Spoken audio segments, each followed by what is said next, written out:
तो last of videos में हम लोगों ने अल्फा बीटा गामा रेडिएशन के बारे में काफ़ी पढ़ा है, और जो नज़रिया हमने यूज़ किया वो नज़रिया है आयनाइजिंग पावर का और पेनिट्रेटिंग पावर का। आयनाइजिंग पावर मतलब जब ये रेडिएशन जब किसी मैटर के साथ टकराते हैं तो कितनी आसानी से उसमें से इलेक्ट्रॉन्स बाहर निकाल सकते हैं, और पेनिट्रेटिंग पावर मतलब जब ये ट्रैवल कर रहे हैं किसी मैटर में या किसी मटेरियल में, तो कितना देर ट्रैवल करते हैं रुकने से पहले, या फिर कितना आसान है इनको रोकना।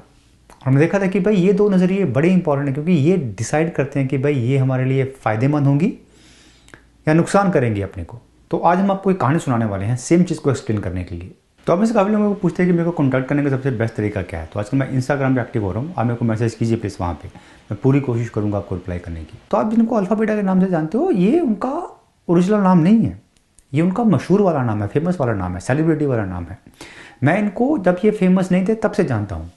पहले रेगुलरली बात हुआ करती थी, लेकिन अभी ये सेलिब्रिटी बन गया तो बातचीत थोड़ा कम हो गया है। तो आजकल बात नहीं होती, आजकल बस इंस्टाग्राम में दिशा पाटनी के आजू बाजू को भी दिख जाते हैं ये लोग, फेमस हो गए अभी ये।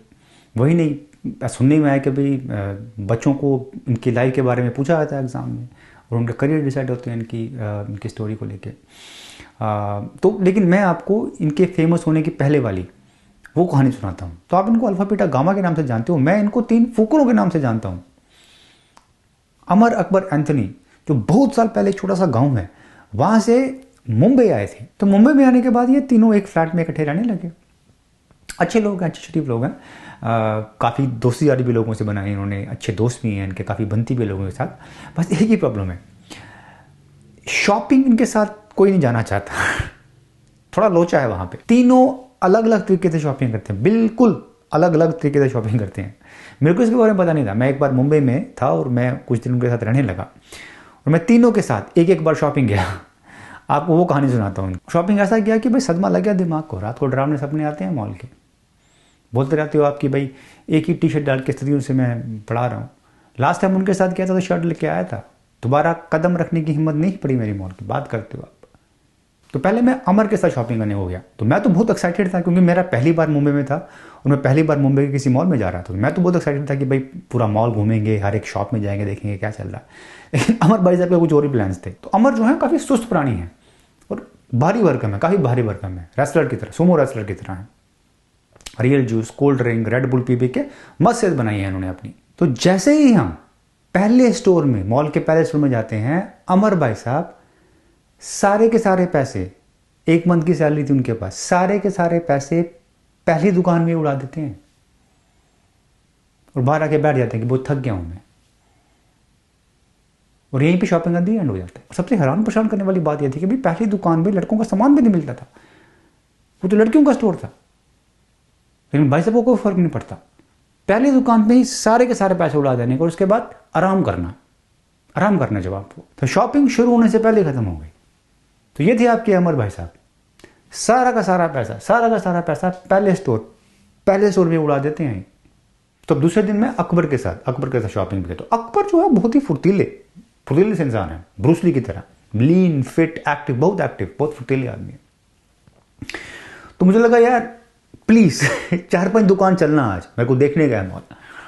तो अकबर भाई साहब का अपना नया चोचला है कोई, इनको मॉल की हर एक दुकान में जाने का, चाहे वो दुकान कुत्ते के सामान की हो, इंसान के सामान के हो, लड़के के सामान की हो, लड़के के सामान, किराने, कोई भी दुकान हो, उसको हर एक दुकान में जाने का और 10, 15, 20 रुपए खर्च करने हैं हर एक दुकान में जाने का। इसको सुबह से शाम हो गई, भाई साहब की शॉपिंग खत्म नहीं हो रही है, खींच रहा हूँ चलो घर चलो, थक गया हूँ बहुत, लेकिन इनको नहीं, लास्ट दुकान में जाने, बकरी के अंडे देखने इनको। बकरी अंडे नहीं देती, नहीं देखते हैं क्योंकि नई आइटम आई, 10-20 रुपये खर्च करके आता हूँ वहाँ पे। तो हर एक दुकान में जाने का भाई साहब को 10-20 रुपये खर्च करने हैं। तो ये थे आपके अकबर भाई साहब, इनको मॉल के हर एक स्टोर में जाने का और हर स्टोर में थोड़ा पैसे खर्च करने हैं।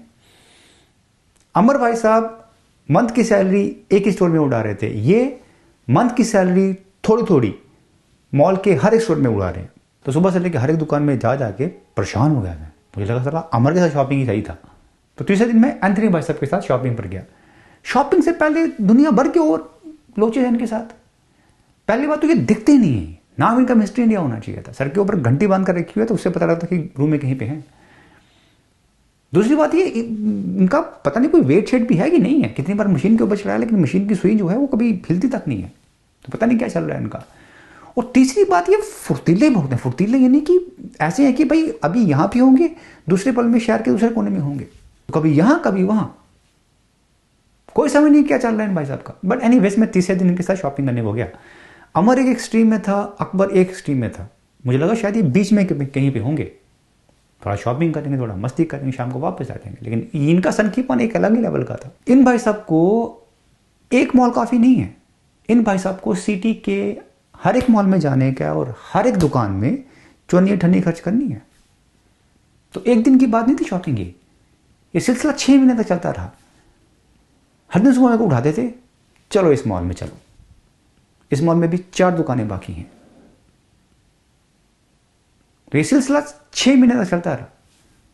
मैं सला परेशान हो गया कि भाई इंसान की सर बाला पड़ गया मेरा। तो ये है आपकी एंथनी भाई साहब, सिटी के हर एक स्टोर में जाएंगे, वहाँ पे चोनिया ठन्नी खर्च करेंगे। तो अमर अकबर की तरह ही मंथ की पूरी सैलरी उड़ाने वाले हैं, लेकिन 6 महीने लगेंगे उसको, और वो हर एक स्टोर में चोनी उठन्नी खर्च कर करके सैलरी को उड़ाएंगे। और वो दिन था और आज का दिन है, दोबारा कभी गलती से भी शॉपिंग करने को नहीं गया मैं। लेकिन अभी सुनने में रिसेंटली आया कि भाई इन तीनों ने एक गर्लफ्रेंड बनाई है अपनी, उनको शॉपिंग पे लेके जाने की सोच रहे हैं ये लोग।